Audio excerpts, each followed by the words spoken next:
Hello there, friends, and welcome back to more Bravely Default. Last time, we discussed our battle plans with Sage Juliana and Lord De Rosso on how we are going to handle battling Eri, Lord Ouroboros, the Celestial Realm, the Dark Aurora, how we're going to handle all of this. And our solution was to head to the Kustra Archipelago, which is far up above Florum, and grab as much gear as we possibly can to prepare ourselves for what is to come. And today, we are going to be making those preparations and then heading to the Dark Aurora. So, let's go ahead and get started by taking a look at what we have right now and seeing what we can make of it. We know that Eri is a very powerful physical and magical attacker, and that she will throw anything that she can at us to win. My recommendation is to, at this point, if you need to level certain jobs, I would recommend these following jobs for this next encounter. The first one, and the one that I absolutely recommend anyone to bring into these next few fights, is Spirit Master. This job has an answer to pretty much anything that these future encounters can throw at you. The second is Salve Maker, for a very similar reason. Yes, obtaining the items that needed to create certain salves is very difficult, especially if you don't have Norende Village. But it is worth the time and the effort to do so. This third job that I would highly recommend is Spell Fencer. Thanks to its elemental weapons and sword magic, it can allow physical attackers to exploit the weaknesses of Eri, which we know she has, and any future enemy. And the fourth job I want to make mention of, just because I think it is very important, as again, all-around utility and whatnot, is Vampire. I mean, I have literally 3 maxed out vampires for a reason. This job is a physical king, and has access to a lot of very good debuffs and healing utility. These jobs are probably the 4 that I would recommend you have at least one character maxed out on. How you build around them is honestly up to you, but I have an idea of what I want to do. In terms of gear, this job combination that I have set up right here, Vampire, obviously Acrobatics is not going to be what I run. I actually will be running Sword Magic. Very important to note. The build that I have made right here, the one I used against Eri, this is a pretty good build, especially because 3 of my 4 teammates have access to a very good healing ability. 2 of them are very good defensively, and 2 of them are very good offensively. This is a very well-rounded team. It's not overpowered. I could obviously make this team as busted as possible, but I don't see the fun in that. I want the encounters that we go up against to be challenging, yes, but not a blow-off. I know I kind of abused this combat system a lot when fighting the Eternians, but this is not that. This is a fight that I want to take seriously. And if you've been following along and you have all of the gear that I have, I trust at this point your preparations will be more than enough to carry you through any trial we have to face. So, let's head to the Norende Ravine. This will be our final march towards our final battle.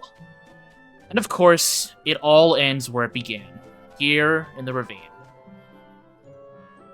It's honestly pretty emotional once you kind of think about it. It's where Agnes and Eri met for the first time. It's where our miracle boy, Tiz Orier, watched his entire city fall to the ground, and where he met Agnes and Eri. And, you know, this area, despite the fact that we haven't really visited Norende Ravine quite a lot, we haven't really gone here too much, this is a central part of this game's narrative. And hey, it was also where we met you for the first time, adventurer, and you gave us that Bravely Second hourglass. And while I was not able to utilize it as much as I wished for, when I did use it, it came in handy. I I thank you for that. You've come so far. Just a little further now. Thank you. Let's save up and head to the chasm.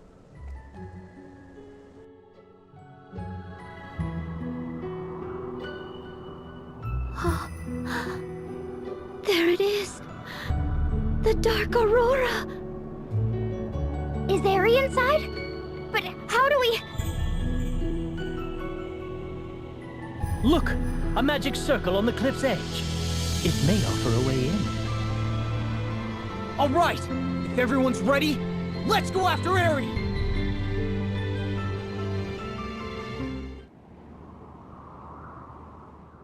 Once this is all done. So, what will everyone do once this is all done and the Great Chasm finally closes? I think I'll carry on with my father's wishes. As a Vestal of the Crystals, I intend to keep guiding the faithful. What's so funny, Agnes? Well, I am the Wind Vestal and a follower of Crystalism.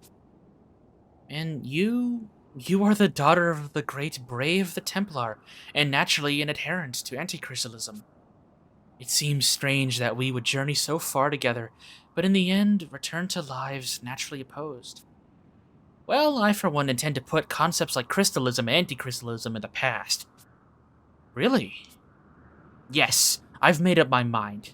I will seek to make the world a better place, a world where we don't need to oppose each other. I believe that is the sort of world my father really sought. Idia. I think so too. Ring a bell. What will you do? What else? Continue my never-ending quest to find my ideal woman. Besides, I don't have anywhere to go back to. Come live in Eternia. Don't worry, I'll put in a good word for you. It might be nice to have somewhere I can call home. What about you, Tiz? Me? Once our adventure is over, I think I'll return to Nerende village to live out the rest of my life in peace. Rather humdrum, huh? No, it's neither humdrum nor extraordinary. That's right, Tiz. I'll be sure to come visit you in Nerende, Tiz. Once this is all done. Then let's go finish it. Step in on this portal and head inside the Dark Aurora.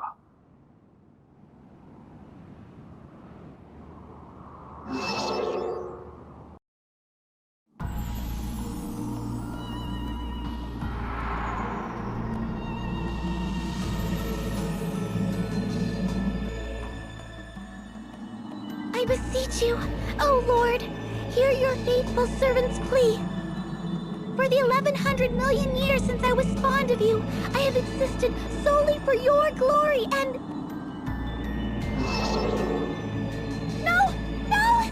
The magic circle! It's opened! Then...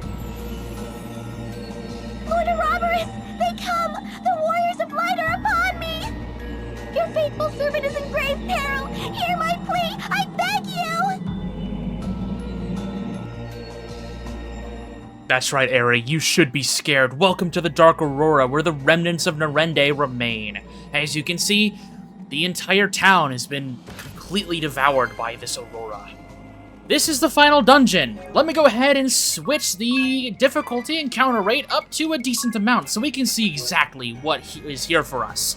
Now, obviously, I'm going to be ramming through these enemies as I am very powerful, but hey, who knows?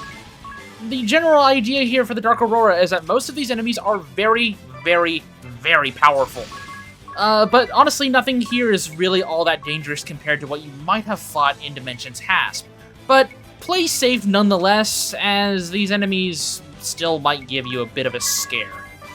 Let's see here. My general idea here is, unfortunately, hang on, let me equip something on Idia. Let me give her a Mutsunokami, as, you know, she's a ninja, she kind of needs to have a decent dual-wielding strategy here. Let's go ahead and just have her apply, I don't know, Blizzara. I mean, it's not like a great weapon to equip, but it's something. And she should be able to take down enemies fairly quickly. There we go. So, welcome to the Dark Aurora. This is your final dungeon. The gear here is actually quite good, despite what we saw in the Dimensions Hasp, as we obtained a Mega Elixir right there. I think we have roughly 10 of those, maybe 11. Lots of them, that's the case. So, the implication of the Dark Aurora is that it is sort of a barrier or border between not only worlds, but also wherever the hell Ouroboros, or Ouroboros as I like to call him, because I don't like the pronunciation of Ouroboros, wherever he hails from, or it. And honestly, it's a terrifying looking area. I do not feel safe here at all. And the music is so haunting. That kind of loops back around right there. It's something that is implied in the finale ending, or the fake ending, the Shattered Crystal ending. Something that is implied about the Dark Aurora is that not only is this the remnant of Norende Village, but that the denizens of Norende Village not exactly meets the best end. We have an adamantite shell here, which means we need to be careful about our damage.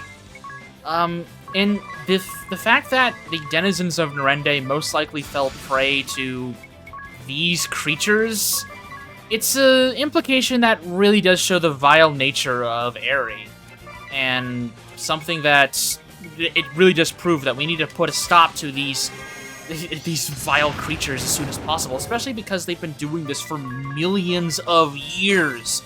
Eri went around worlds, tens of thousands of worlds, and linked them for 1,100 million years.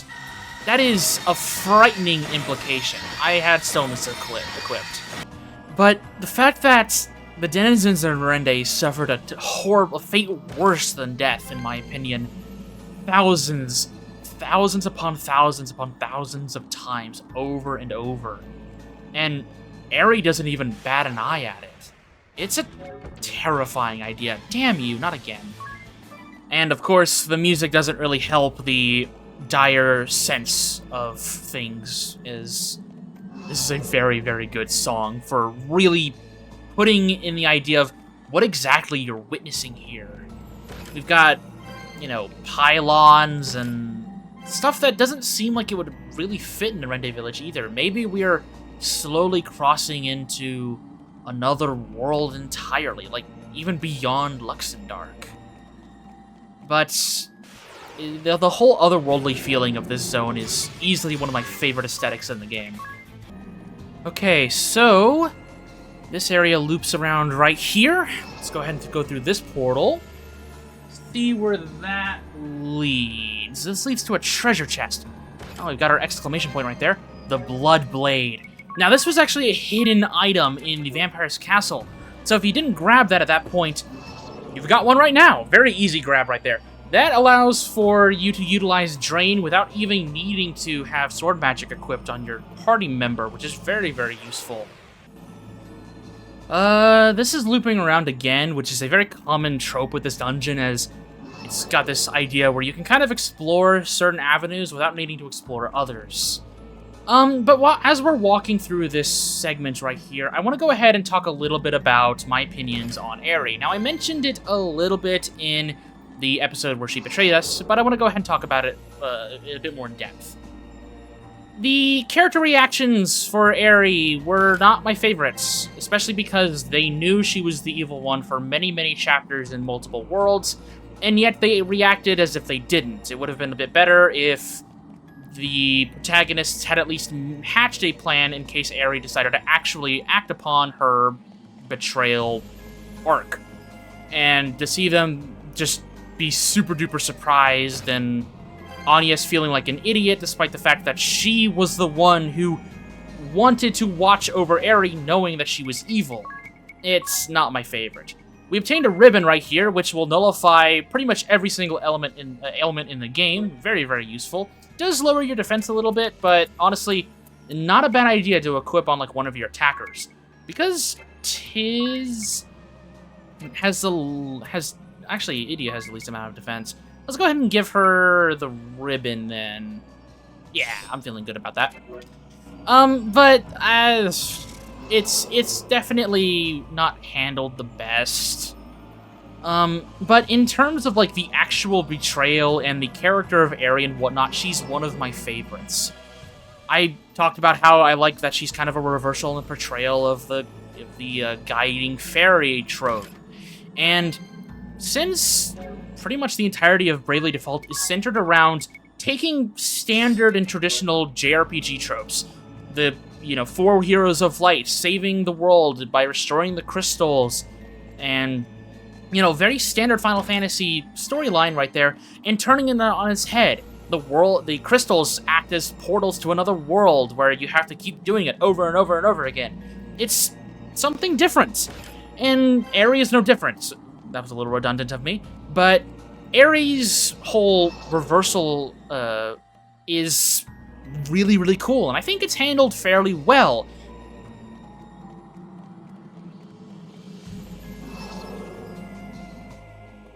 Please, please, please! I beg you! Your malevolence! What? Then I am to be granted my ultimate form? Oh, Lord Ouroboros, be praised!